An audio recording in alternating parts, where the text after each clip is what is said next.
Here's a segment from the latest edition of St. Charles Parish Today, a monthly local talk show. Recently, St. Charles Parish employees found some interesting footage on a surveillance camera located at one of the parish's pumping stations. One evening, a group of kids proceeded to set up a campfire near an intake pipe at one of the parish's larger stations in Destrehan. Their work was soon scuttled after the powerful station kicked on, forcing water through the pipes and causing the kids to run from the noisy station. This is just one of a handful of recent trespassing and vandalism incidents at parish properties. In November, the bathrooms and concession stand at Ormond Community Park were hit, causing thousands of dollars of damage. This is a real concern for the parish.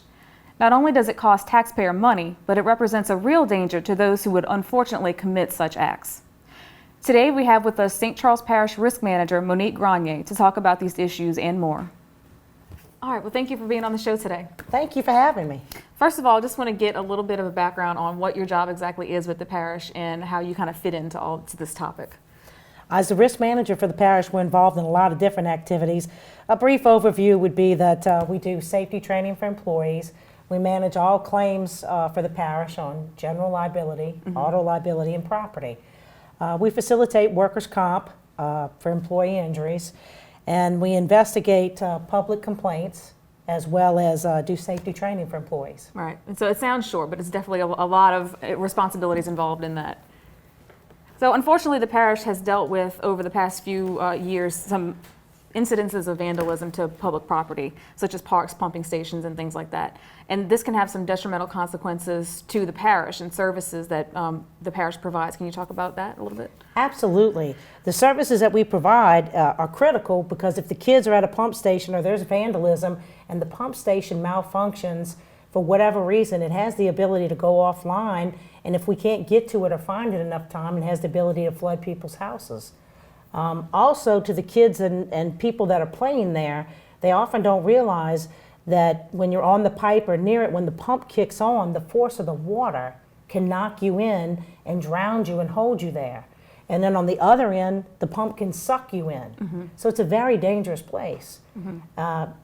And we're often asked questions, why can't we just fence off everything?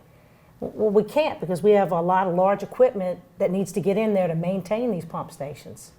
Right, right. So a fence just wouldn't be feasible for sure. Not on all locations. Right, no. Right. And the next question is, as far as equipment that the parish has for drainage purposes, that can be dangerous, and you talk a little bit about that as well. And so that's so important that residents heed those no trespassing signs if they're there. Tell us more about the dangers that people could come across, and then also maybe if you're caught doing this, the sheriff's office gets you, and what that restitution could be. That's not fun either. No.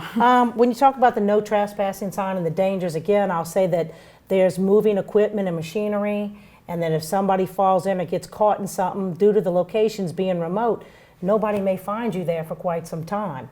So we do want people to heed the no trespassing signs, and we also want to encourage our residents that if you see this type of activity or see something suspicious, please call the sheriff's office to do so and report it.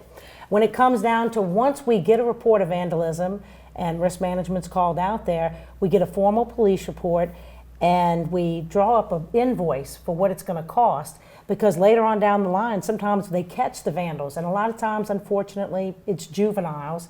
And what happens is we will prosecute for intentional acts. And a similar bill, I just had one recently where some kids, I think over the summertime, threw some rocks into one of our buildings and broke all the windows.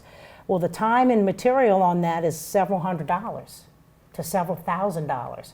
And we go to court and we get restitution. We press charges against the juveniles as well as get to pay back the taxpayer dollars. Right, right. And that's important because it's taxpayer dollars at work here, you know, and that they can be lost. Lost. Also, when you, like you said, you're looking at the downtime. When Ormond Park, I think, was hit earlier this year to the tune of $4,600 in damages, it wasn't just that. The park had to be shut down for quite some time so we can get it cleaned up, safe, and ready for the public to use again. So it's a lose-lose for the public as well as for the parish. Right. When these type of things happen, remember, we have to pull employees off doing their regular duties to come take care of these things, especially if that could be nights and weekends as well. Right. It's a distraction that you just don't need. Yeah, it pulls them off the regular job that they already have to do. More time, more cost, more materials, everything we don't want to have. Right. Well, thank you so much for being on the show today. Thank you very much for having me. Watch the entire episode at www.scptoday.com or on SCP TV.